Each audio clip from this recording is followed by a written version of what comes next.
Hello and welcome to the latest episode of Campaign Middle East on the Record podcast, where we speak to leaders across the region and across the globe about the key trends and challenges facing the brand marketing, creative, and media landscape here in the Middle East. I'm Anup Uman, the editor of Campaign Middle East, and joining us on the show are three stalwart veterans of this industry: Dani Richa, Chairman and CEO Impact BBDO International; Elda Choucair, CEO Omnicom Media Group, MENA; and Reda Raad, CEO TBWA RAAD. I'm in the midst of royalty today. Thank you for joining us here. Thank you for having us.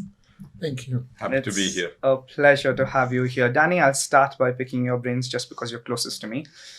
This region, Saudi Arabia and the rest of the region, also has developed a lot of appetite over the last few months, lots of years for growth, for change, for collaboration. We've seen that move, so to speak, from ambition to implementation, from capacity building to leadership building. We're days away from Athar. To set the scene for Athar 2025 as well, I want to ask this question: why is now the perfect time to train the leaders of the future, not only to take a role on the local and regional leaderboard, but also to set a mark on the global stage? Well, let's start with why now. Victor Hugo once said, there's nothing more powerful than an idea whose time has come. Mm-hmm.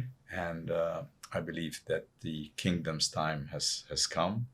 And today it's a lot more than an idea. It's a reality that's happening. So the timing is perfect from that point of view. There's a transformation that's happening, and it's happening quickly. Mm-hmm. This transformation is impressive, not just the giga projects or the mega projects, but the people themselves and the leadership. And if you go to Saudi, I go at least once a month, you feel the change every Right. time. And because of the speed, time is also of essence. It's also important to keep up with this development, keep up with this transformation. And this is all happening at the same time where our industry and marketing is being, transformed at the same time. So imagine putting these two things together. Right. And imagine being a marketeer or a young marketeer in Saudi Arabia. That's overwhelming. And we feel the responsibility to really play a role, transfer the knowledge, and give access to these young marketeers to best practice from around the world, to proper mentorship, to really the means, the tools that are there that we're privy to have access to, and to be a bit selfishly, this is an investment for us, Right. because these are people who will get better at what they do, and by them getting better at what they do, we will be able to produce better work with them. Mm-hmm. We've been in Saudi for BBDO opened its offices in Saudi over 40 years ago. Mm-hmm. And over the last 40 years, we've had many people who worked at the industry, at the agency, who are now marketeers themselves, and our clients. Mm-hmm. And so it's been an ongoing journey. It's not just now that Omnicom's decided. We've been, as Omnicom, the different companies, really working closely, generations of knowledge transfer, of mentoring.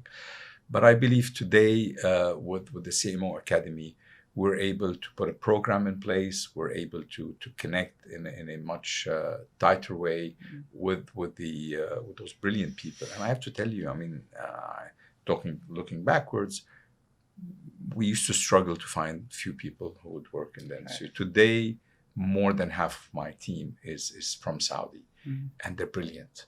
And one of the things you mentioned, these are people that the world class. Their ambition and is well beyond just doing work for Saudi or for the region.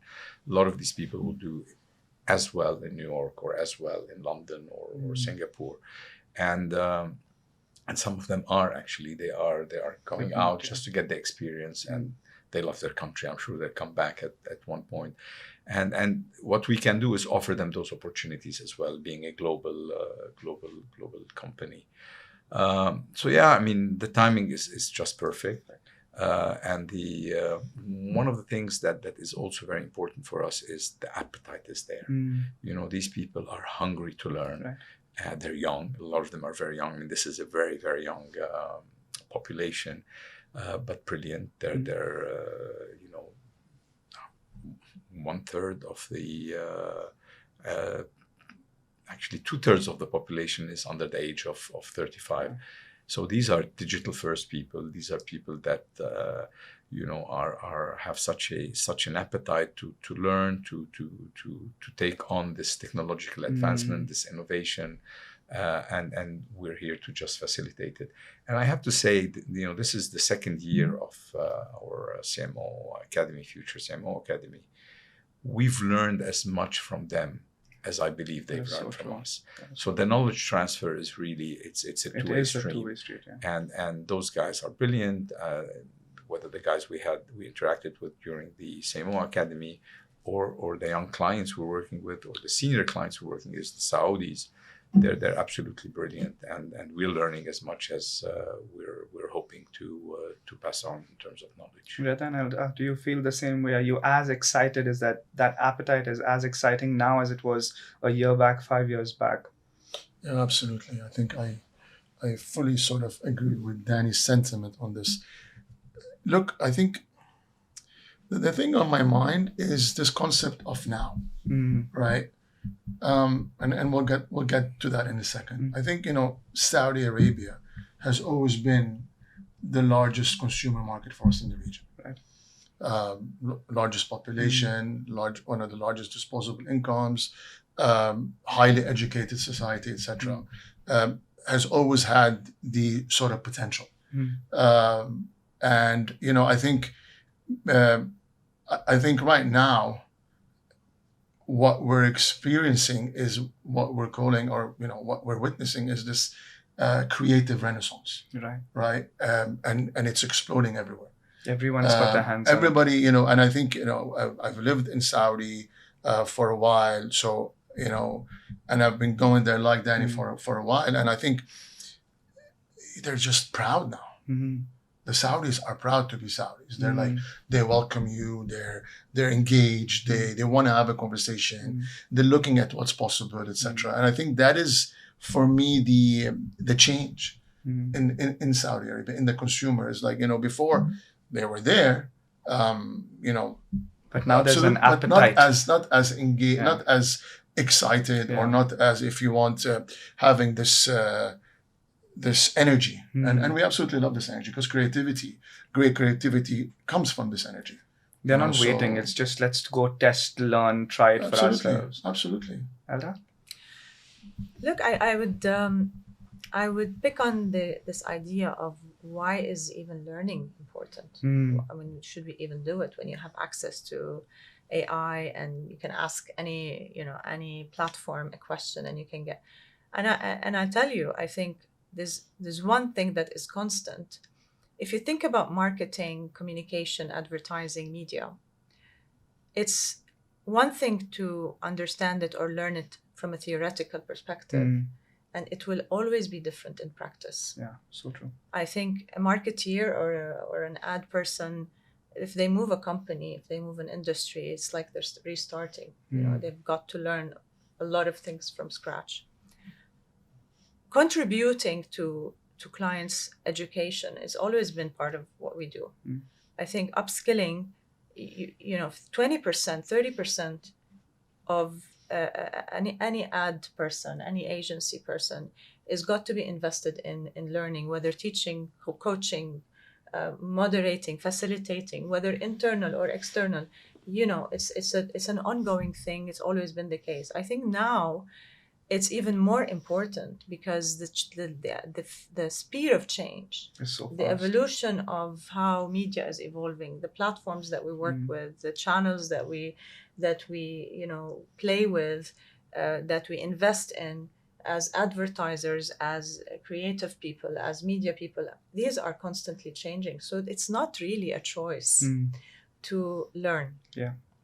But what we still need to, and I hope with this academy and our, if you want, persistence that we should be part of it, we should continue to invest in it year on year, is because is this idea that learning is also, it has to be a two-way street. You cannot just sit down and get somebody to tell you things. You really have to be, curiosity is not an option anymore, right? And just trying to learn, asking questions and thinking really deeply, reflecting on all the things that you're receiving. These are really as important as these, the CMO Academy, or, it's not enough to attend, to show up anymore. I like that concept of a two-way street, because that goes back to what I wanted to ask you is, there is a give and take within the learning. And Dani mentioned that as well, in terms of we learn as much as we're teaching others. But within that aspect, it's also about what we learn, right? The role of a CMO, the role of a marketer, the role of the agency leader, what it was 10 years ago, 5 years ago, is completely different to what it is now. And that's changed, that's evolved. So in a sense, whether we're thinking of it in terms of succession planning or we're thinking of it in terms of upskilling, how we train and how we learn needs to change as well. And while there are a lot of people focusing on the nitty-gritties of the technicalities of it, right? Of how is media measurement changing? There are people speaking about, how do we tap into better media investments? How are we going to put RMM spread? What's the best way to get ROI or ROAS? Can we even go beyond these conversations of ROAS to incrementality, to advanced segmentation, to targeting? That's one aspect of learning that we all need to, test, learn, go along with, and then train the next lot. But there's also the aspect of the soft skills. How can we build trust? How can we build empathy? How can we build attention to detail? How can we build accountability within the rules that we have? Is this something that you've seen the need for grow as we learn? 100%. 100%. More than ever now, because of the because the landscape is more complex than ever. So to think that it's not easy to believe, if you want, that the product is the product. I think if you're a marketer, it takes a lot longer to explain something if they're not knowledgeable about it. And that also, that affects the relationship. People are under pressure more than ever before, whether the clients, the marketeers, the business leaders, or the agency people. And I think that's why I agree with you 100%, because the questions are no longer just technical. How do you do the job? How do you segment? How do we, launch the next campaign? What does it take to push it further, to amplify it further, etc.? Do we do PR or do we not do? It's no longer these questions anymore. Not enough. I think we need to ask the question of, how do you mobilize the best people in the agency? How do we make sure people still continue to be motivated 36 hours into campaign where they've not had much rest? How do we make sure that we get the best creative minds to work on a brief that is not very exciting, right? It's all about these human, psychological, behavioral, attitudinal questions that I really don't think we ask enough. Agency world has always been about people. You work with agencies, you work with people. So it's our job as leaders in the agency world really to look after, and to think deeply about these questions and answer them. We do them without, that's the job.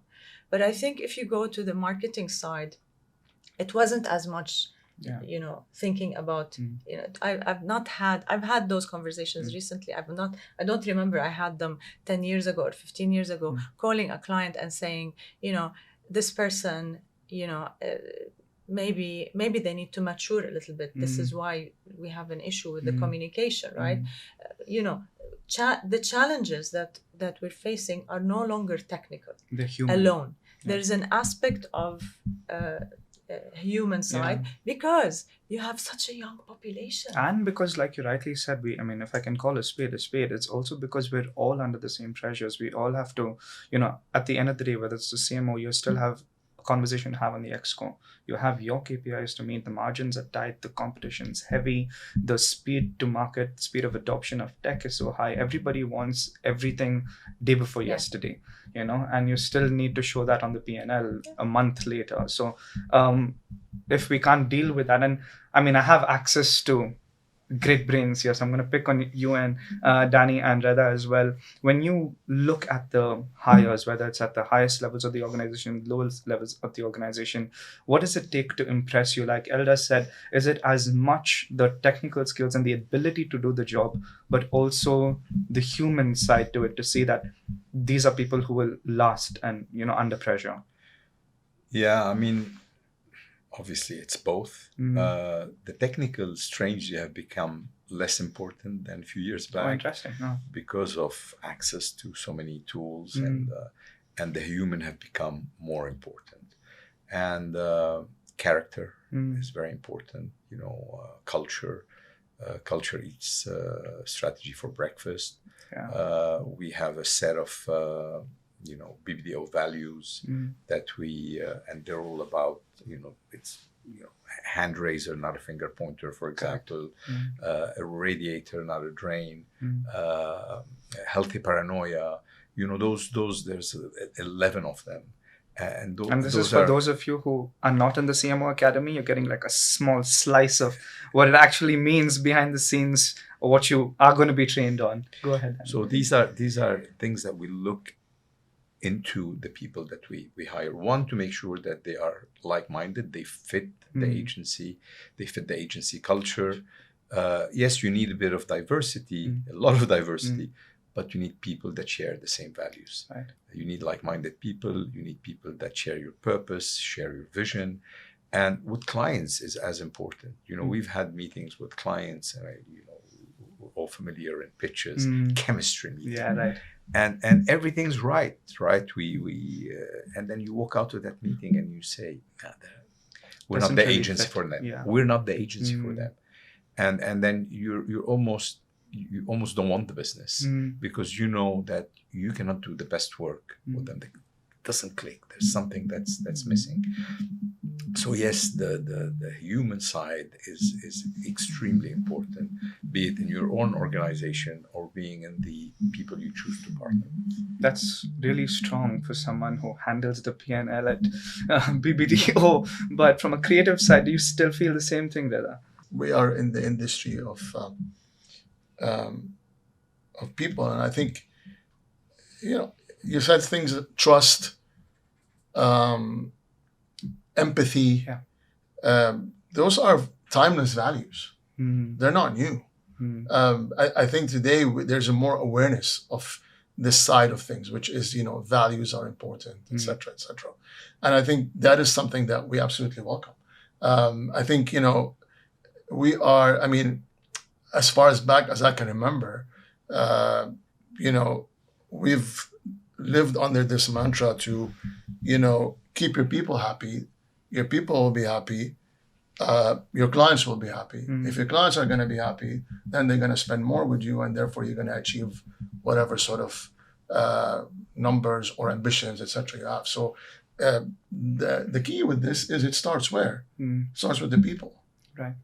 And being, just congrats on being best place to work in the world. Thank you. I think that's we do have it here. How about that? We do have it here. It's true. That's culture. Eating strategy. So I think that's absolutely.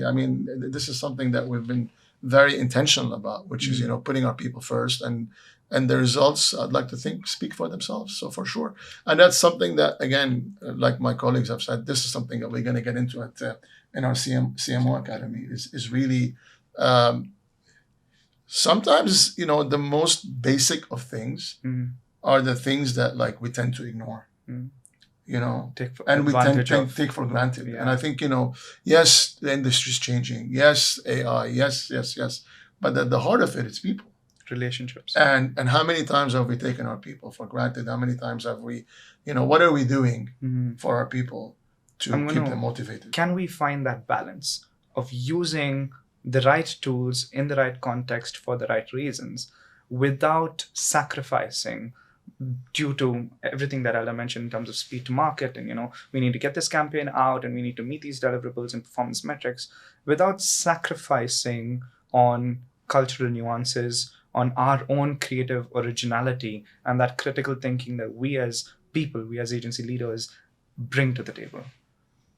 Well, it's a long question. It is. I got the AI question. Right. You do.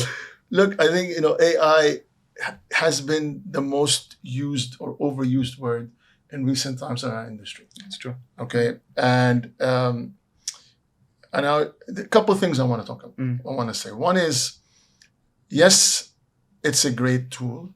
Yes, it's great for our industry, but I caution when we overuse it, when we can't think for ourselves, when it becomes all AI, and we become over reliant on AI. So we've got to be able to be very weary of how we're using it. Definitely, it's a great tool, but it should not replace creativity. It should be an enabler for better creativity. So that's one. Two, I think what's important is that we're aware that if we are all using AI, and we're seeing that more and more, we're witnessing what we're calling this cultural erosion. Sea of sameness. Yeah, absolutely. Yeah. If we're all using the same, variant, a bit of difference in prompts, what you're getting as outputs is becoming to look more and more the same.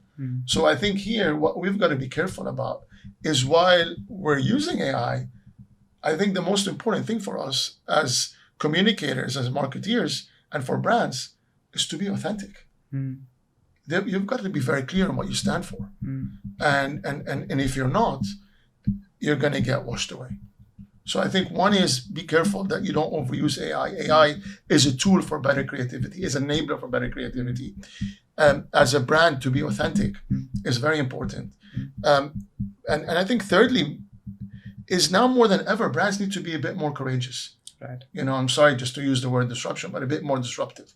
Because if you stand for everything, you're going to be forgotten. You're going to be very focused. You've got to be clear on what you stand for. Link it back to your core values, being authentic. I think that's the conversations that we're having more and more with clients and with brands. And I think the last point, and I've been thinking about this a lot lately, is this, especially in our region, and especially now, we're used to speed. Yeah. Clients want everything. It's like, okay, even before AI, they wanted everything yesterday. Yeah. Yesterday. And then, it's done. And now with AI, it's like, not even yesterday, it's like in half an hour. So, our sort of point on this is, maybe we need to slow down a bit. Pause. Think before you do something. Yeah. And I think here, short-term versus long-term, especially brands in our region, I've been picking up on this more and more. And if you look at some of these taglines or some of these brand ideas, impossible is nothing, think different. These have been there for years. And what brands or what platforms, from this region have been there for years. Yeah. It's just, we've got to be careful. In this age of speed and AI, I think my point is, or our point is, slow down. That's interesting. And I'll build on that as well, because this goes back, and tying it back to the CMO Future Academy also is, do we need to teach and train the generation of future leaders that's coming up when to tune in and lean into AI for the right things, but also when to switch on your own brains, when to lean into experience. When do I not ask AI a question and just ask my mentors a question, right? When do I think for myself, and instead of asking for an immediate answer on ChatGPT or Perplexity, take some time to research or just use my own creative thinking and saying, let me go back to the storyboard and give it another shot. It's going to take half an hour extra, but why not, right? When do we go back and say, okay, what do my friends think about this? What do my family think about it? Create these small focus groups that we go back. And there is beauty in the way things used to be done, but we have tools that can help us now with, better dashboards, better insights, cultural LLMs coming through. Cultural intelligence is what we've started to call it. But is there an education piece that we really need to transfer to to the next generation. And that goes back to what Elda was saying from a human standpoint, saying, understand that it's not a bad thing, it's not the big bad wolf, but at the same time, we need to teach you when to do what and how to do it. I think there's this amazing analogy that makes it, that answers this question, that it's not one or the other. It's not you pick AI when you have this situation and then you have to, call up a person. It's this analogy of what the aviation industry have done. Right. Like, I don't know how many So decades true. ago, right? This co-pilot, Right. not the co-pilot, the Autopilot. autopilot idea. We don't question today. You don't get on a plane and say, is there a pilot or not? Right. You expect that there's an autopilot machine that is sophisticated, that will put safety first, and that will fly a plane in any circumstance. But you expect there to be a pilot and a co-pilot, even a whole crew that will manage the situation when things go wrong, right? And who are not or just dependent keeping an on eye. the autopilot, but are well equipped to handle everything. So AI in our industry, imagine that AI is what's going to make our industry have access to an autopilot once, which we never really had. And that adds sophistication. It elevates the play. It levels the playing field. It elevates, it removes mediocrity and complacency. It just elevates the standards and the quality of work, like really, really to another level. However, to conquer really the challenges that we have today, you really need the human mind, because you can't answer all the questions with the same answer all the time in every country, for every brand, you can't do that. And it's interesting because a friend of ours who works just happens to be in Saudi Arabia as well, with a very senior AI agency. He told us the same thing, that until you reach a level of AGI where it's thinking for itself, everything that you've queried AI is based on past expertise, past experience. And I like the analogy that he gave, because he said, imagine all the books in the world, imagine all the people you thought of icons as, your dad, all the people who've been experts in the industry contributed to a system, an engine that can answer you. And he's like, there is beauty in being able to query a system that has access to all that information, but it doesn't solve necessarily all the problems of the future, all the problems of the present. I'd love to build on that. Actually, I elaborate on it in the essay, the power essay for campaign, upcoming power essay. Look, for me, it's, if you take creativity versus AI, creativity is about originality, what's never been done before, what's groundbreaking, taking risk, doing something that is, yes, anchored in culture, but never been touched in that way. AI, on the other hand, in simple terms, learns from what's out there, what's been done in the past, patterns. Very helpful, but it's very difficult for AI to be able to make that creative leap into what a human can do in terms of originality and creativity. So it joins a bit what you're saying. In the agency, AI is a member of the team. It's somebody we brainstorm with. It's somebody we don't ask for the idea, but we use to get the best idea out of ourselves. So, yes, if you use it in that way, it makes you do better work. You don't just become lazy and ask it to do the work. Where it plays an impressive role is in helping execute the work. So if you want, in our jargon, we keep the concept for the people and the execution for AI. Interesting. So conceptually speaking, it comes from a creative mind. Speed up the execution. We're putting together storyboards that are finished films in an hour. And it's helping us sell the work. It's helping us bring it to life. It's freeing creative from having to spend hours and hours trying to put a presentation together, to spending hours and hours thinking about a better, bigger idea. Yeah. I love that, because what you just said now reminded me of that first time I saw the Gemini presentation or the VO2 presentation. I was just like, wait, what? Get 3 weeks of work done in half an hour? And I love that. But again, like, and I think my favorite part of that quote so far has been, you get someone on your team who holds you to a higher standard, who's constantly pushing you to a higher benchmark, because you're not benchmarking against other smart people. You're benchmarking against something or someone who is offering a point of view that is challenging you to think beyond. But I feel like I can go on this podcast for hours, but we need to wrap up soon. So take a second, take 10 if you need to. I'm going to ask each of you, I'll start with Dani and I'll end with Reda. What's your parting message? If you had a message, and I mean, I'm lucky and fortunate to have access to all three of you, but there are many who don't and would love to pick your brains. If you had a parting message in terms of future leaders, in terms of people who may or may not attend the Future CMO Academy across the region, what's your key cut-through message to them? Wow, that's a big opportunity not to be missed. I'll start with something a bit quirky. Not to future leaders, but to everybody out there who's relying on AI. AI is artificial intelligence. Let's make sure we don't become artificially intelligent ourselves. I mean, I'm looking at cases where an email is written by AI and the response is written by AI to that email. I mean, where do you stop? I mean, we're in a podcast. There was a podcast done by two AI. Co-pilots talking to each other. And then at one point they realized that they were both AI. So please use it to get the best out of yourselves. So that's the one general message for future marketeers or marketeers in general, or creative leaders in general. It is very, very important to take risk.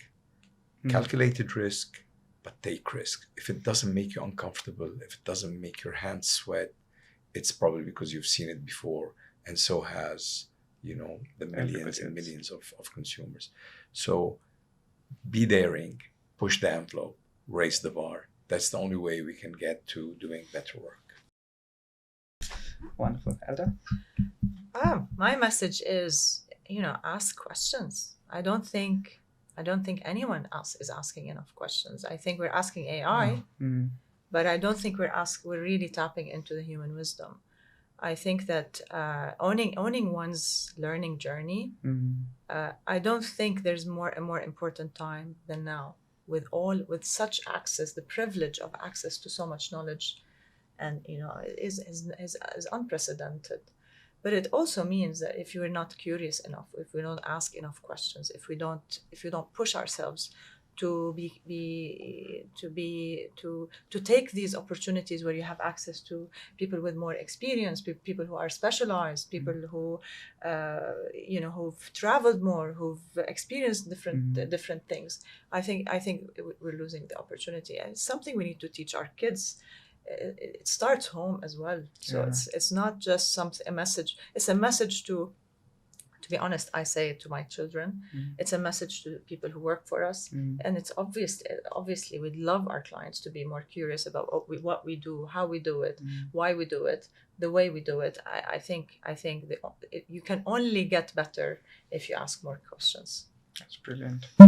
Just on that, you asked a question earlier about what do you look for in people?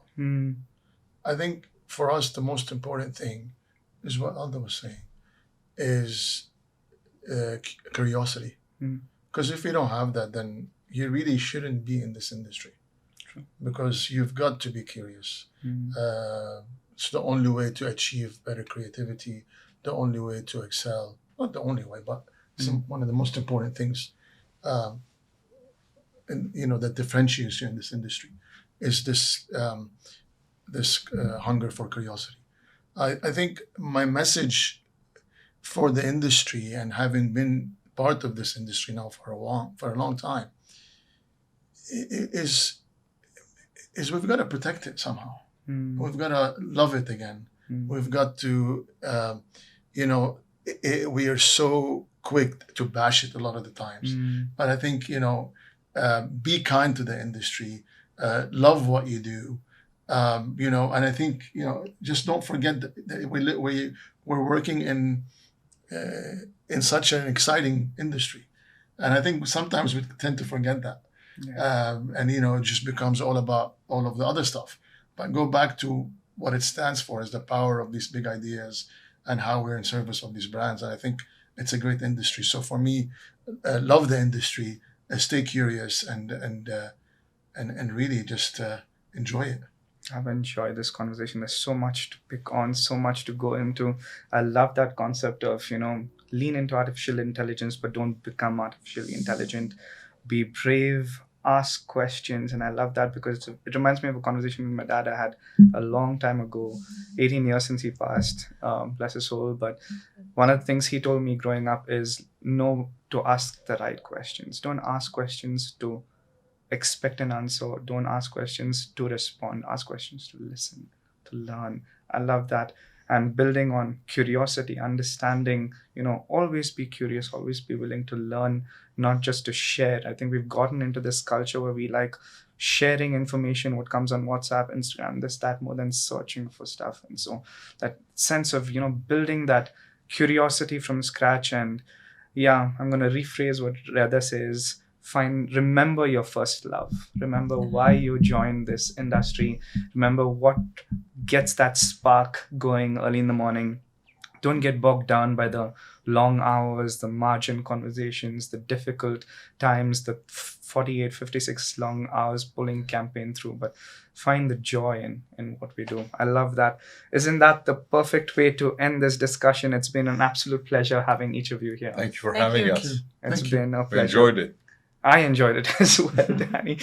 And on that note, we complete this conversation. If you have not booked your tickets to Saudi for Athar, do so. I'll see you there. We'll all be there as well to pick more brains with more leaders in the industry. For more, stay tuned for more such episodes with leaders in the industry. That's all for now. And until next time, goodbye.